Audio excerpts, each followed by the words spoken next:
Thank you so much. Fabulous. Thank you. So huge welcome to everybody. Thank you so much for joining us. I'm Sally from UK Divest and Friends of the Earth Scotland, and I'm thrilled that this webinar is being organised with Rob from Platform London and UK Divest. And we're here today to share the incredible new fossil fuel investment data. So lovely to make the start of that a little bit. And if you don't mind muting, that's amazing, thank you. And we're here to share the new fossil fuel investment data for all UK councils. And we're also going to hear from Diana about why it's so vital for our councils to stop investing in fossil fuel companies. We'll also find out from Rob about how we can use the new data to help our local campaigns. And Olwen is going to share a little bit more about some very exciting plans that local groups around Newcastle have. And we'll also talk about how we can support you to use this data to make really important progress on your campaigns. And first of all, we're going to hear a little bit of introduction to UK Divest for anyone who's new to the organisation, and then we're thrilled that Diana is going to share about why it's so important for us to get out of fossil fuels, particularly one company called Total Energies, which is a massive French oil giant that many UK councils are currently investing in. And Total Energies is one of the companies behind the East African crude oil pipeline, which is devastating communities in Uganda and Tanzania. So we're thrilled that Diana is with us here today. And then Rob is very excitingly going to share the new data with us, tell us about all the different figures, and then we'll also hear how we can take action. And so just a very basic introduction. If anyone is new to divestment, it's basically the opposite of investment. It's about taking our money away from the coal, oil and gas companies that are destroying our planet, that are harming people and the planet. And we are part of UK Divest, which is a coalition of organisations including Friends of the Earth, England, Wales and Northern Ireland, Platform London and Friends of the Earth Scotland. And we're working to cut financial ties with the fossil fuel industry. And we're working with incredible campaigners across the UK. And this is a photo of a divestment gathering we had last year, which was absolutely amazing. And it's never been more urgent for us to take action. Just in 2023, we are seeing record temperatures all around the world, including the hottest September on record. We're also seeing catastrophic extreme weather events across the globe, including Arctic ice melting, catastrophic flooding in India, Pakistan, also terrible flooding here in the UK over the past few days, and horrific wildfires in Canada and Europe and across the world. And while coal, oil and gas companies claim that they are going to be net zero by 2050, almost all of these fossil fuel companies are expanding their core business, the extraction and burning of fossil fuels. And the UN Secretary General, Antonio Guterres, is warning that we're facing a code red for humanity and that climate change is out of control. We absolutely have to act. And the good news is that we know exactly what we need to do. We need to cut global emissions. We need to phase out fossil fuels and keep them in the ground. And one of the key ways we can do that is by targeting the money that's going to these companies. And at the moment, this fossil fuel industry is causing massive injustice all around the world because communities who have done the least to cause the climate crisis and also young people who have done the least to cause this emergency are already suffering the most.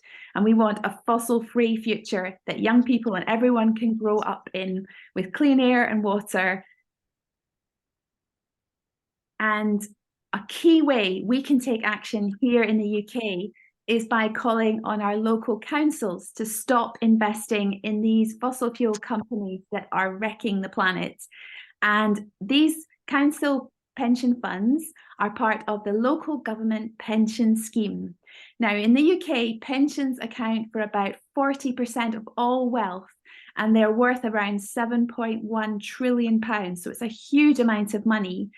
And in 2021, research found that only a third of people in the UK knew that their pension fund was invested in different companies, and many people did not know that their pensions were investing in fossil fuel companies that are causing the climate crisis and injustice around the world. And the local government pension scheme is one of the biggest in the UK. It's currently got £426 billion invested, and it's got around almost just under 7 million members. And we're working with UK Divest with amazing around 50 grassroots groups who are all calling on their local government pension fund to stop investing in fossil fuels and instead to invest in ethical alternatives like social housing, warm homes, and renewable wind and solar power, all things that can help protect pensions and secure a better future for communities here in the UK and all around the world. And we're just part of a growing global divestment movement that is expanding all of the time. So far, 1,599 institutions around the world have already pledged to divest $40.51 trillion. And there have been some really exciting successes all around the world, including Ireland, which became the first country in the world to pledge to divest, the Welsh Parliament, the Church of England, and our 102 UK universities, including Royal Holloway, which divested from fossil fuels very recently. Over 350 MPs have also pledged that they want to stop investing their pension fund in fossil fuels. And a number of UK councils have made really important divestment commitments, including Waltham Forest and Cardiff Council. And earlier this year, we had an amazing divestment day of action that many of you were part of. Groups across the UK took incredible actions to call on their councils to stop investing in fossil fuels, to divest from crisis and invest in our future. And you can see a little video link at the bottom. So we're now having this incredibly exciting next event where we're going to be finding out how much our councils are now investing in fossil fuels. And I'm absolutely thrilled to be able to welcome Diana Nabiruma from the Stop EACOP campaign in Uganda. And Diana is a campaigner from Uganda. She is the Senior Programme and Communications Officer of the African Institute for Energy Governance. And this is a Ugandan registered non-profit organisation that promotes good energy governance in the Great Lakes region. And the organisation is working to stop the expansion of the fossil fuel sector in the African Great Lakes region, whilst also promoting clean, renewable energy access. And Diana is also a campaigner with Stop EACOP, so the campaign against the East African crude oil pipeline. And I'm thrilled to welcome Diana. Thank you so much for being with us today. Now I'll stop sharing.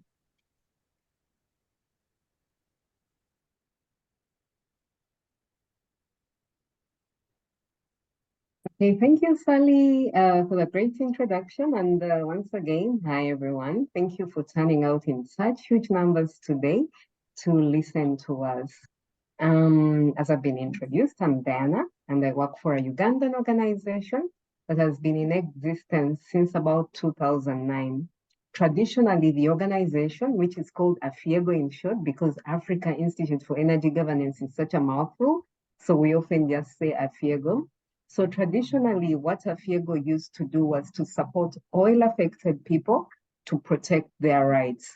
And as the science increasingly showed that fossil fuels, that we must stop the expansion of the fossil fuel industry in order to address the climate crisis, AFIEGO started campaigning to stop the expansion of the fossil fuel industry.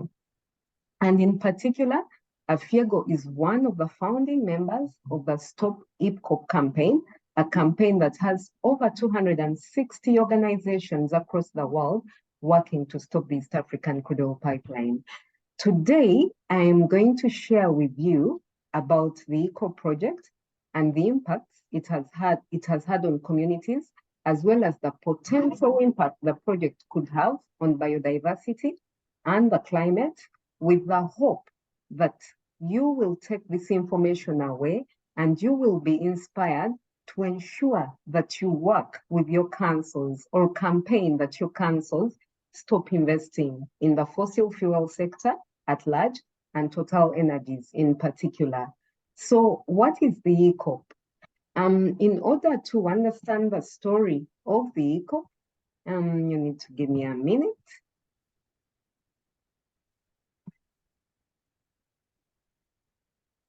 Oh, I'm so sorry. I want to go to the presentation. Okay. In order to understand the EACOP project, it's important for us to talk about the history of Uganda's oil and gas sector.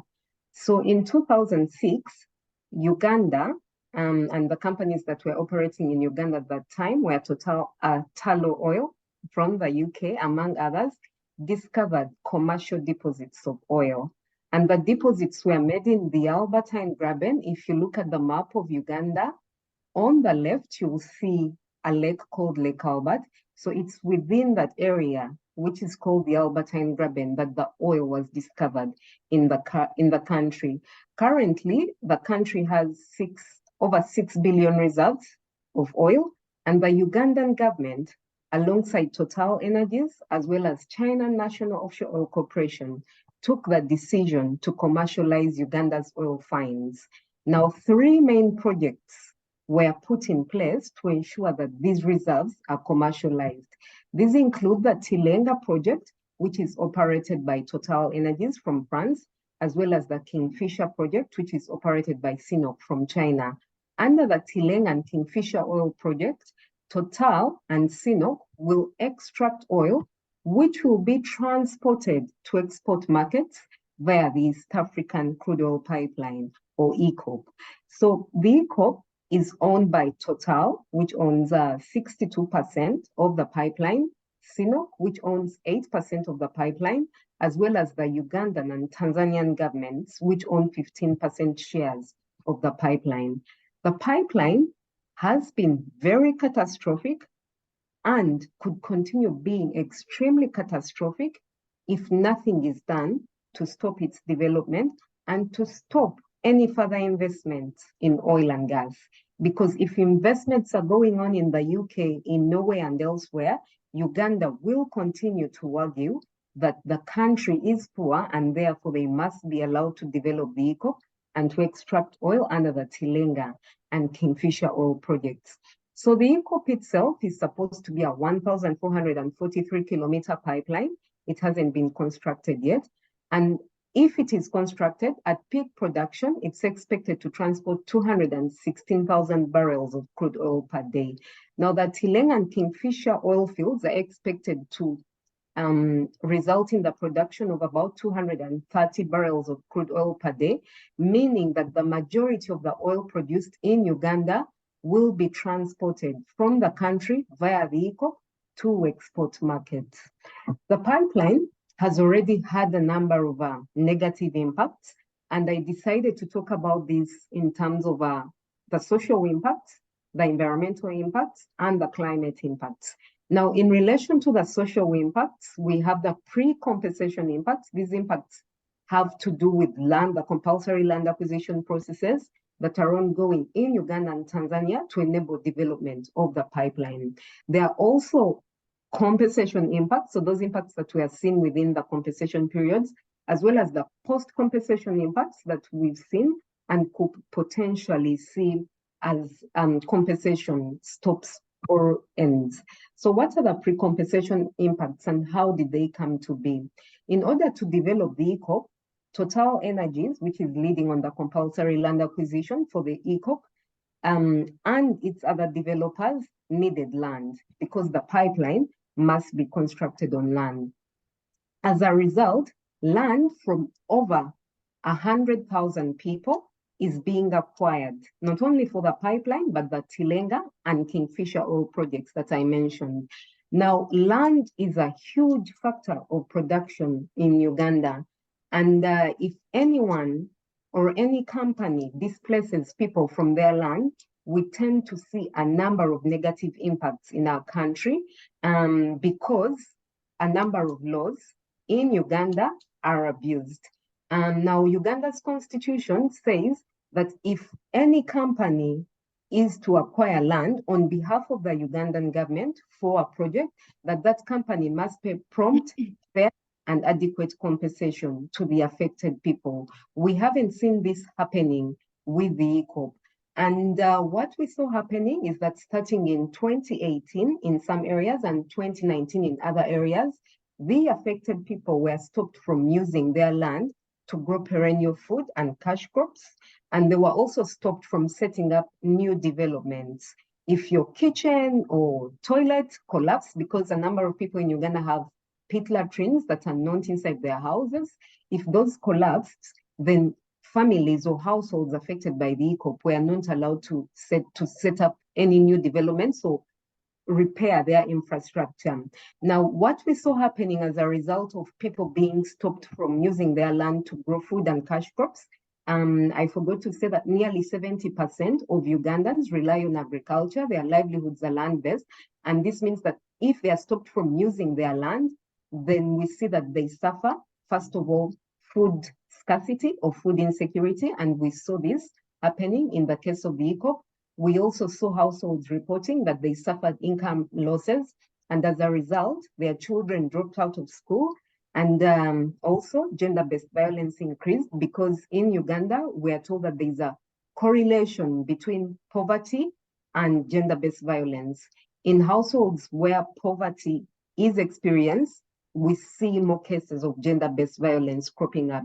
So the affected households reported, especially the women, that they experienced gender-based violence, but also some families broke down. And when people complained about these impacts, when the affected people complained about these impacts, instead of Total addressing the grievances that the people were facing, they were intimidated, and some people were arrested, as we saw in October 2021, when one of the leaders of the affected people in southern Uganda was arrested.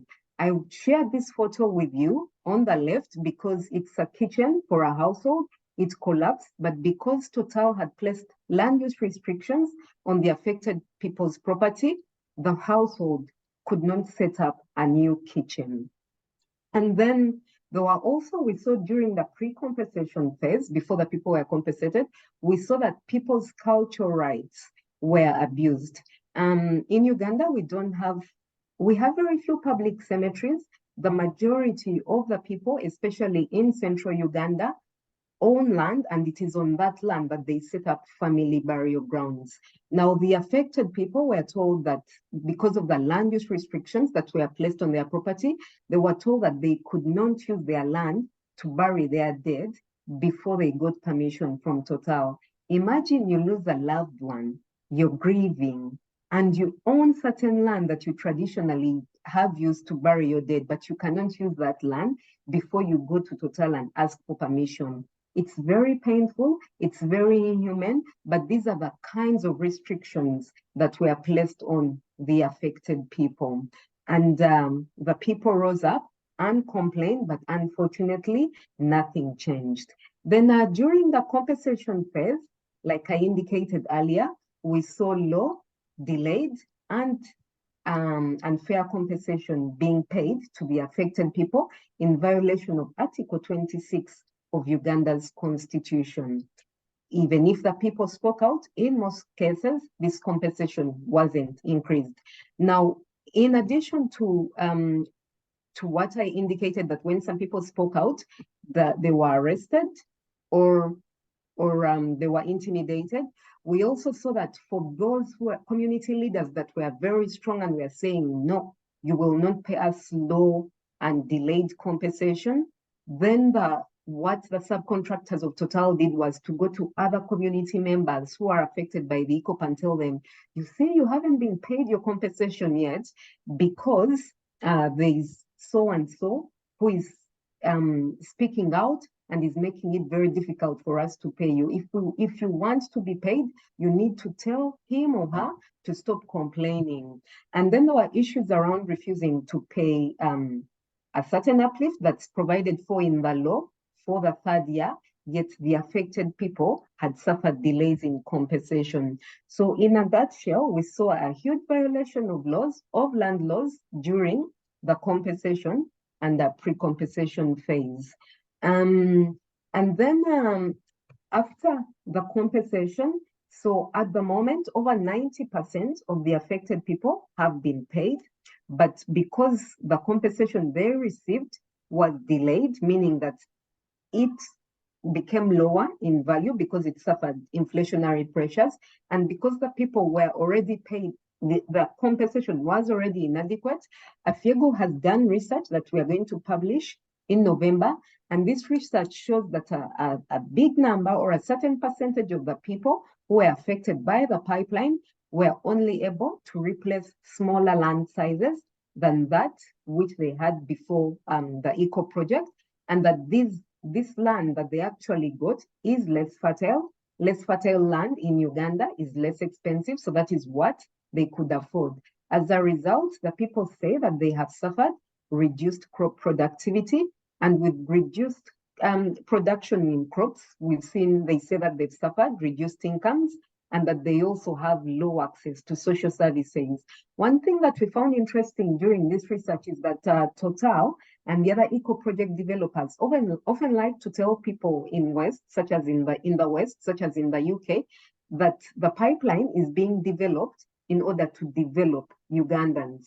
But what we've seen is a regression in various socio-economic indicators of some affected people. And the research actually showed that while the majority of the people who are affected or who participated in the research we conducted were of working age, none of them was employed in the oil and gas sector, and certainly none of them was working for the ECOP company, which, by the way, is registered in the UK. Now, away from the social impacts, we are also worried about the potential environmental and biodiversity impacts that could arise because of the ECOP. WWF, or the Worldwide Fund for Nature, says that nearly 2,000 square kilometers of protected areas are said to be affected by the ECOP, and about a quarter of these protected areas are a habitat for endangered species such as chimpanzees and elephants. And in the Tanzanian Environment and Social Impact Assessment Report, Total Energies actually said and recognized the fact that various habitats, such as forests that are said to be affected by the ECO, would take a long time to regenerate. This means that the habitat loss that endangered species and other species are said to suffer could be experienced over prolonged periods of time. We are also worried because Afiego again published research this year that showed that over 158 wetland sections, some of which are connected to 2 Ramsar sites, are said to be affected by the ECOP in Uganda. A number of us know that some scientific bodies have said that peaty soils that are found in some wetlands are very important in playing a climate stabilization role. And some of these affected wetlands, some of these ECOP-affected wetlands are contain peaty soils. Then I also thought that I would share about the potential impact that the pipeline could have on water resources, especially freshwater resources. I decided to speak about only Lake Victoria, but a number of rivers and other lakes and wetlands are affected by the ECOP, and that will have an impact or could have an impact on access to fresh water for communities. Now, the ECOP is said to affect wetlands and various water courses belonging to the Lake Victoria Basin. Lake Victoria is the second largest freshwater lake in the world, and it's Africa's largest freshwater lake. Nearly 40 million people, or about 40 million people, rely on it to meet their water and other needs. I live in Kampala, and in Kampala, those of us who are connected to the national water system get our water from Lake Victoria. This is very worrisome for us that the pipeline is going to go through the Lake Victoria Basin, because assessments that were done showed that if anything, the pipeline is going to cross River Kagera in Tanzania, and assessments that were done showed that if there's a breakage of the pipeline within that area, or if there's an oil spill within the River Kagera Basin, that Lake Victoria, there's a high likelihood that Lake Victoria would be contaminated. In terms of climate impact, sorry, that's not on this slide. Last year, a study was released which showed that over a 20-year lifespan, the full value chain emissions of the ECOP would be over 379 million metric tons of carbon per year. Before that, the Environmental Law Worldwide, the USA chapter, had done a study which showed that the EACOP, the oil transported by the EACOP at peak production would result in the production of over 34 million metric tons of carbon per year. That's a lot of emissions. Uganda and Tanzania currently do not emit that amount. So the EACOP is a terrible project for people, for nature, and for our shared climate. And we are campaigning against it and are calling on you to join us in campaigning to stop the project and to stop any further investments in Total and in other fossil fuel companies. And in order to do that, you need to call on your local council to divest from the oil and gas sector.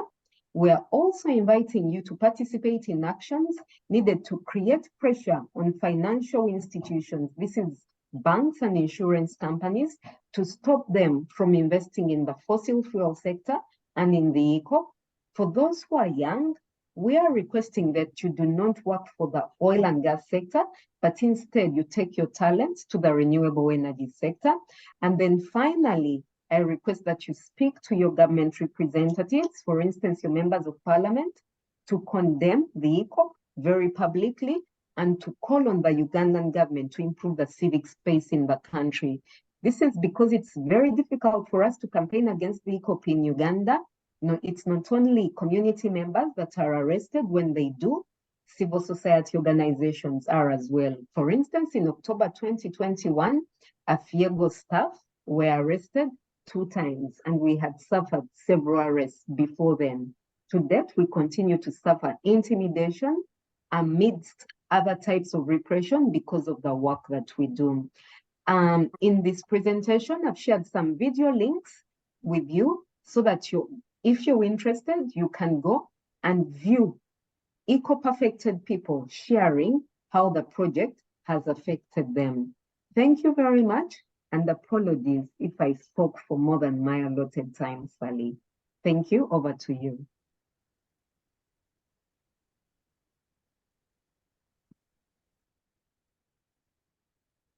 Thank you so much, Diana. That was absolutely incredible. Massive, massive thank you, and incredibly moving and powerful insight into why we absolutely must call on our councils to stop investing in Total Energies and other terrible fossil fuel companies that are causing so much injustice around the world.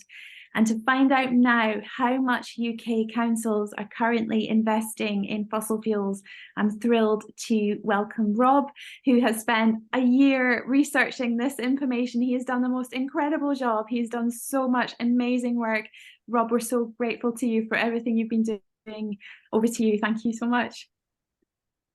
Thank you so much, Sally. Thank you so much, Diana, for taking the time tonight to come and join. I know that it's quite late where you are, so if you need to head off, you have our thanks, and feel free to do so at any time.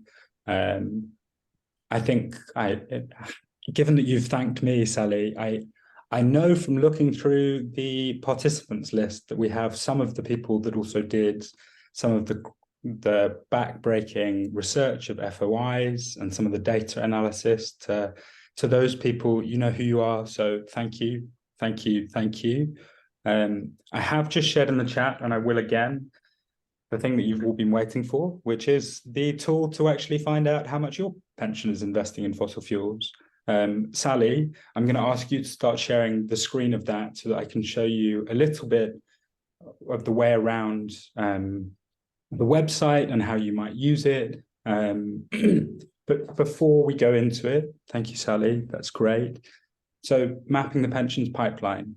Why are we doing this? The reason we invited Diana to speak to us tonight is to recognize what the divestment movement is all about. It's about those of us in Western countries that fund pipelines and gas and oil all around the world, taking action where we are to stop that. Across the UK, pensions invest over UK local government pension schemes that we have researched invest over £16 billion into the fossil fuel industry. and over £8 billion into upstream oil and gas companies, expanding and searching for new oil and gas. To put that into some perspective, that equates to 126 million barrels of oil equivalent total, which equates to roughly 53 million tons of carbon dioxide. Again, to put that figure into perspective, because it's quite hard to visualize, that's more than the annual emissions of 70% of the world's countries. That's quite astonishing to me as a statistic of demonstrating the extent to which our local government pension schemes invest in the problem that they are trusted to solve locally, as many of us know from engaging with local councils. And I know some councillors are on the call tonight, and thank you for being here and for the work that you do. Okay, so having put a bit of that into perspective, I'm now going to show you a bit of how to use the tool. I know you're going to go into it. You might be into it now and not listening to a word I'm saying. That's fine. You might go into it straight after this event. That's great too. Sally, why don't you type in the council that is your council?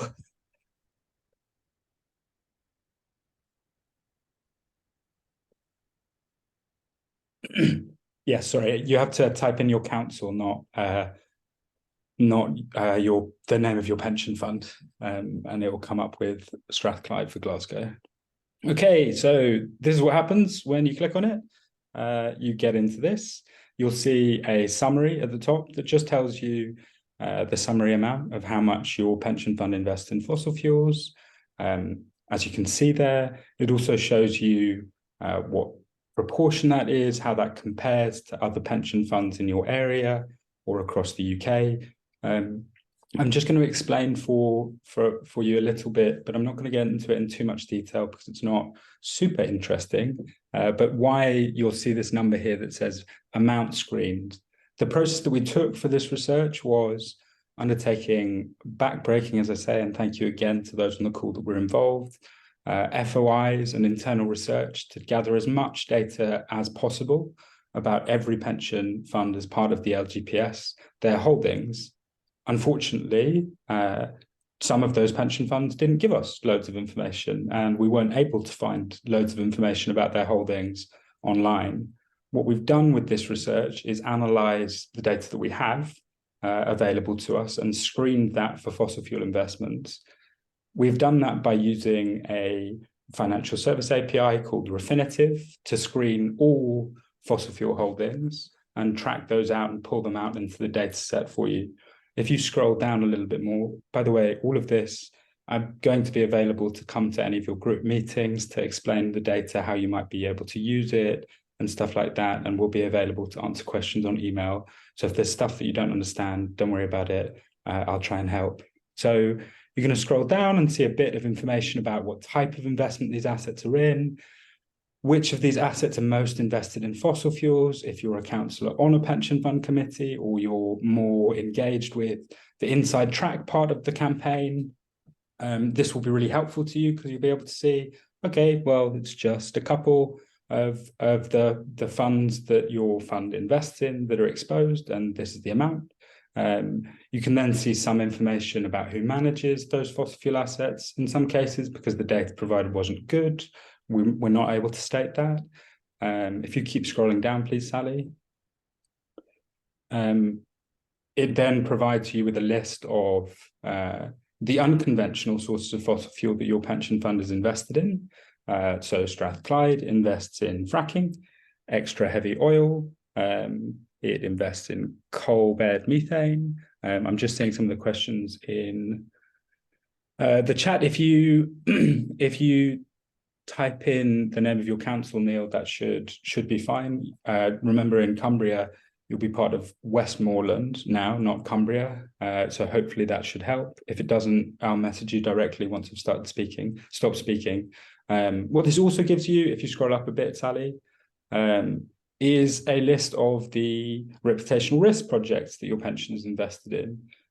We work very closely with a data provider called Urgewald, who generate a German NGO who very, very kindly shared with us their Goggle and GCEL databases, which are called the Global Oil and Gas Exit List and the Global Coal Exit List, which forms the basis of our research.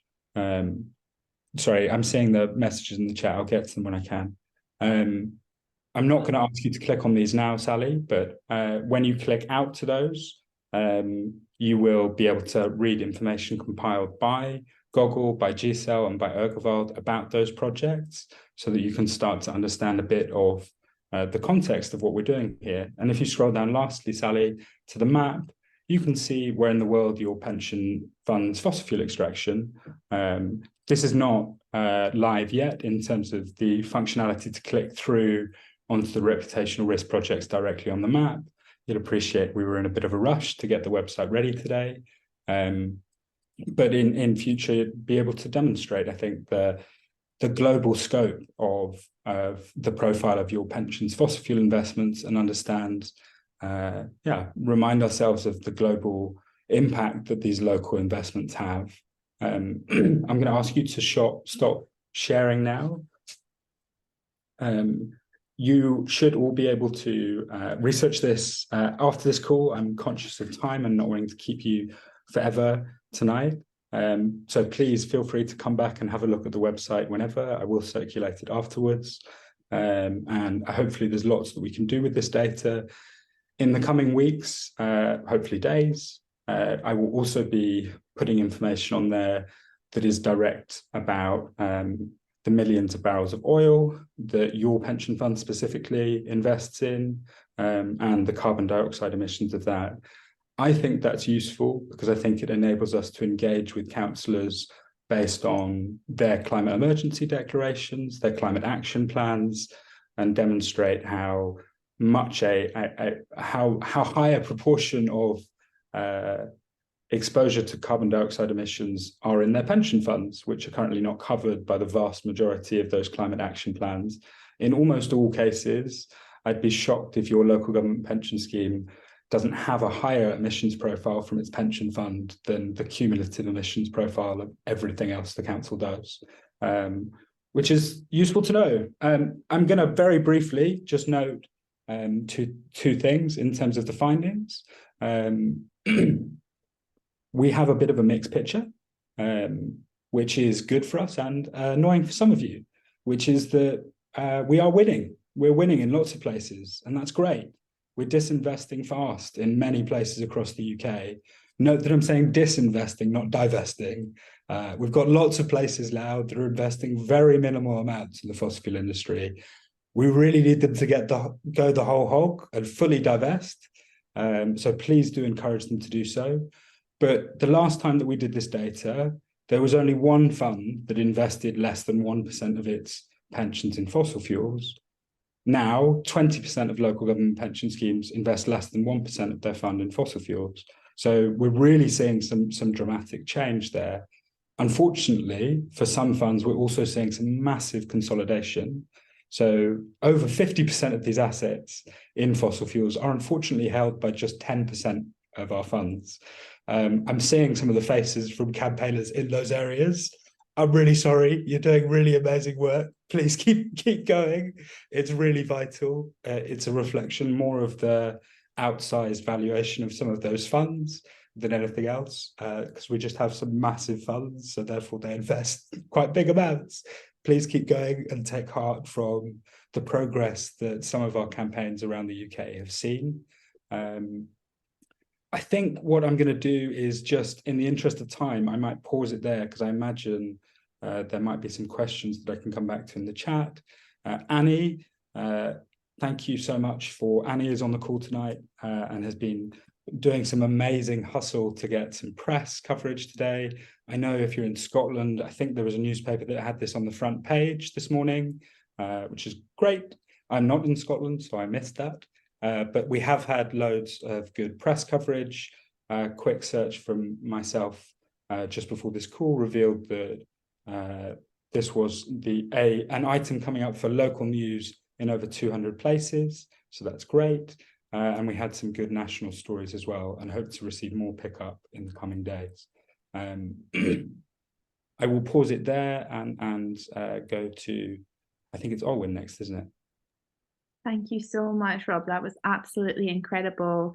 And we've got so many comments in the chat about sending you congratulations, and a huge, huge thank you to you and everyone who's been involved in this work. It's a phenomenal. We've got a question about, is there a pension fund that's doing particularly well for getting rid of fossil fuel investments? Is there a great example we can point to? Yeah, I think you could decide to point to any of those that have a value screened of over 85% that still have less than 0.02% of their investments in fossil fuels. I think it's really vital that divestment is powerful when it has impact and voice. So as a result, if you are in one of those places, please don't look at that and think, okay, we're all good now. Divestment matters because your fund comes out and your council comes out and says, we're not investing for these reasons, and you shouldn't either. Doing it quietly is in some ways the same as just not doing it. It's good for you if you're the pension fund holder, because it means that you're not at risk financially to these companies and you're not personally implicated in this extraction. But ultimately, it's a really important part of this campaign that regardless of how little you have invested in fossil fuels now, that you're really encouraging your council to make vocal public declarations stating that it has divested and explaining why, to encourage others to do the same. Amazing, thank you. And we've also had a question about the map. Can you tell us about the different colours, the green and the beige shading? I wish I could. I can't remember. I'm sorry. No problem at all. And we've had a question from Francine. Has any council in the UK actually completely divested yet? No. We do have, there are some reasons for that though. So we do have councils that have made public commitments to divest and are clearly very, very close to having done that. It is the nature of these investments, because we're also tracking investment in things like bonds, that some of those bonds you might have made a declaration to divest, but actually that bond doesn't mature for another 5-6 years. So you can't really do that much about that one. There are some, if you're in, like I am, Waltham Forest, for example, you might look at this and go, wait, didn't we divest already? And go, wait, that seems a bit of a problem. It is actually the case that Waltham Forest are very much well on the way to divesting. Just one or two of their bond investments that they can't get out of yet. Amazing, thank you. And one final question. We've had a couple of questions about the pooling system in English councils. Can you tell us a little bit more about what's the best performing pool? I can. I think what will be useful, I'm seeing a note in the chat actually that I forgot to mention on Cardiff, which is really important to know. Wales have done some really significant work on this, and in particular Cardiff and Swansea. Across the board, Welsh pensions invest, as far as we can tell, because Welsh data was a bit sporadic in terms of quality, are progressing faster than other places in England. So big up to the Welsh activists on the call. It really demonstrates to me the power of also taking political action on this, with Welsh government having supported divestment not in quite the ways that we would want it to, but having indicated support for that direction of travel, which is obviously slightly more than can be said for the Westminster government. So please continue your excellent work. Thank you so much. In terms of the rest of the pools, I think you will be able to see, hopefully, I'm not able to show you now, but when you click on your fund, it would tell you what the other places in your pool do. There is variance between the pools in terms of which ones are better and worse for exposure and also data disclosure. I will be writing a blog to put on the UK Divest website, and we'll disseminate that to all of you in the coming weeks. But it certainly looks like one or two of the funds, in particular Brunel, is quite a bit better than other places, and some of the funds in London are a bit better than the pools in other places. So I think there's definitely, for those of you that organize on a pool-based level, great to see some people from SWAP here tonight, and I know there are some people from a BCPP group here tonight as well, and I'm sure others, forgive me if I've missed you, and be great to speak to you about how we can leverage some of this variance in in fossil fuel exposure between pools for pool-based campaigning, definitely, because this data definitely reveals an opportunity to do that. Wonderful. Thank you so much. We've got one quick final question. Can you tell us a little bit about the councils that have made divestment commitments? Can you tell us roughly what they did and how other councils can do something similar? Sure. So we have, I think we're up to 7 now, councils that have that administer pension funds that have made some form of partial or full divestment commitment, which we qualify not as disinvesting, as you can see from looking at your own fund. Possibly there are quite a lot that are quite confusing in that they will tell you publicly, no, we love engaging with fossil fuel companies, they're going to change, while actually they're quietly selling all their stocks, which seems a bit confusing. There are some that we try and classify, because as I say, the important thing is voice and demonstrating that local leadership that councils can generate and have to in terms of dealing with the climate emergency where you live and building resilience to cope with that. We judge it much more by, have you made public declarations to do that, commitments of intent to do that and go in that direction? And then most of those funds will have had some form of a council motion.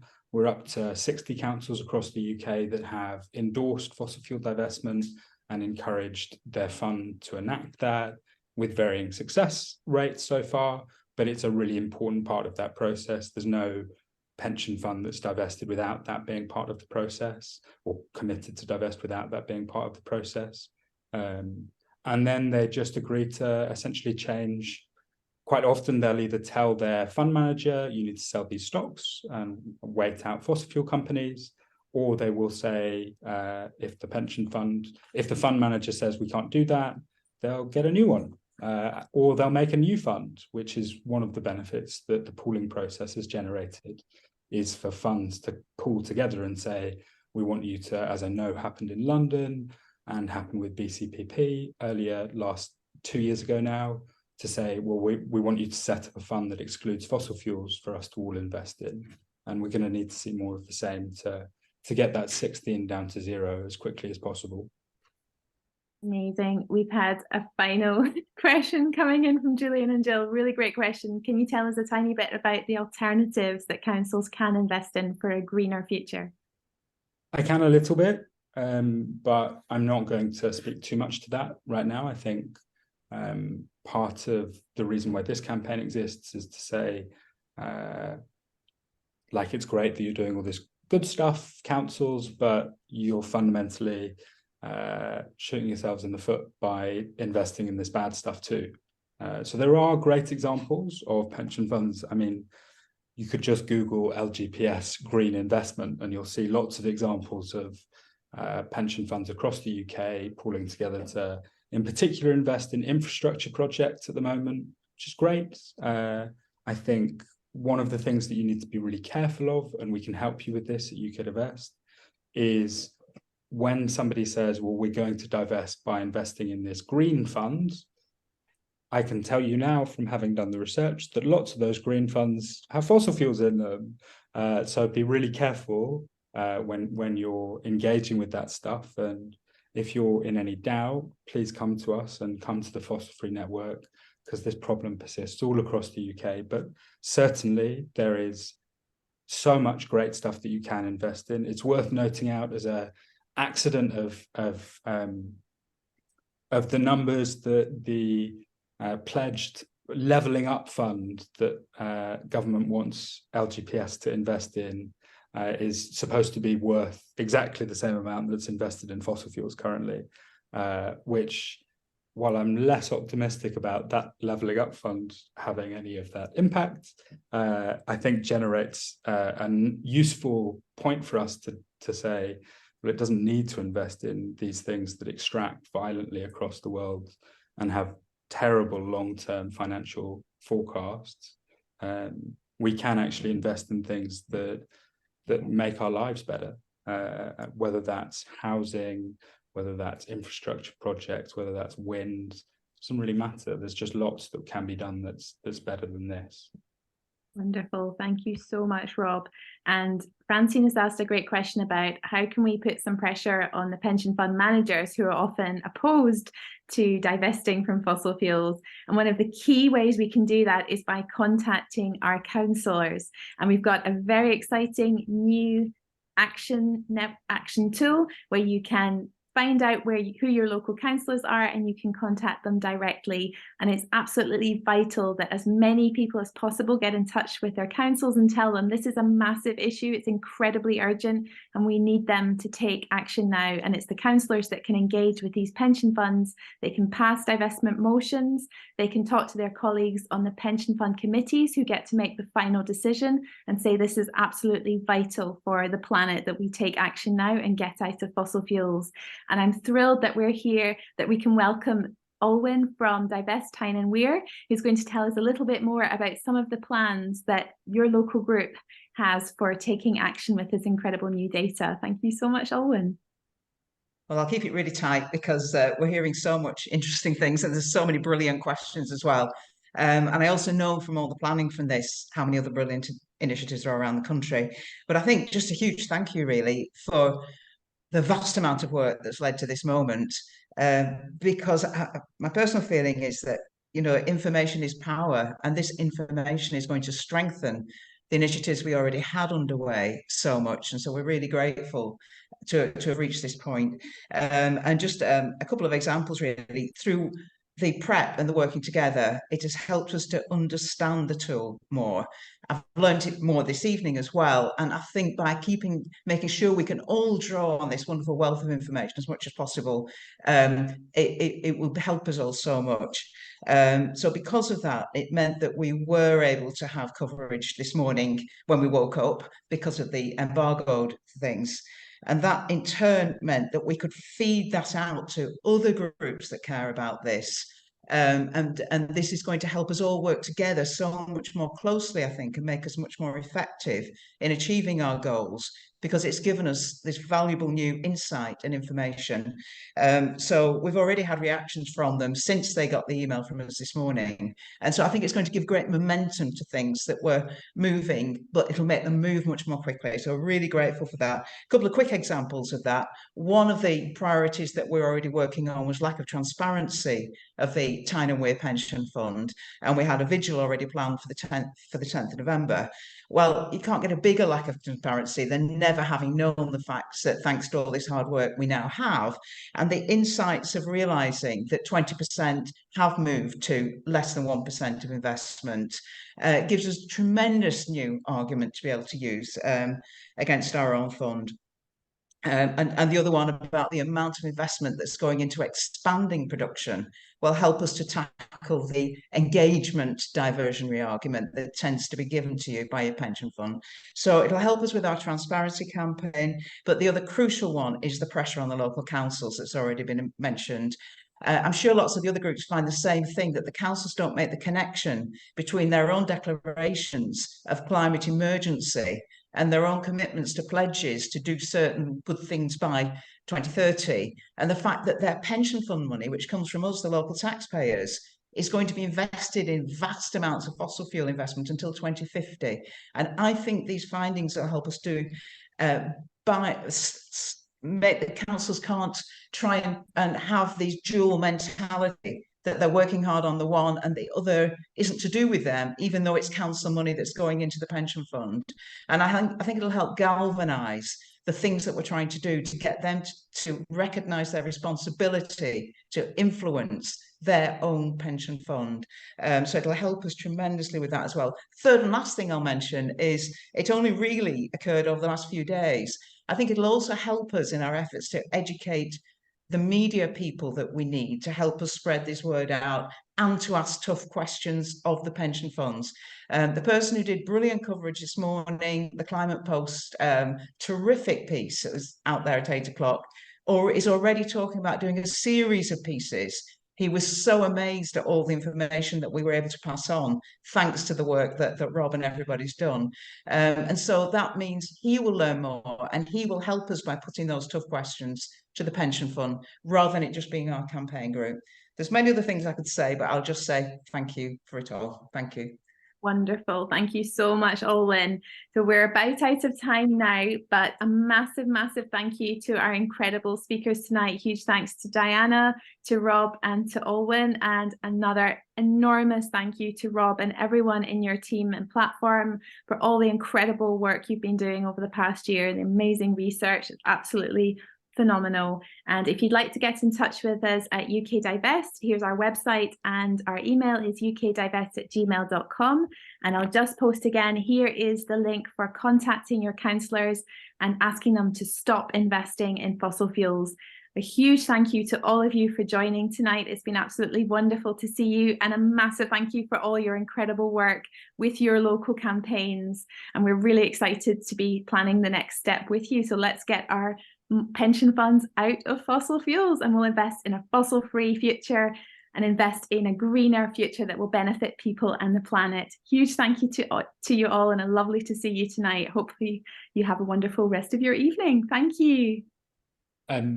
Thank you so much, Sally, as well. And again, to those data researchers that are not sharing their videos, for all of the amazing work that you've done.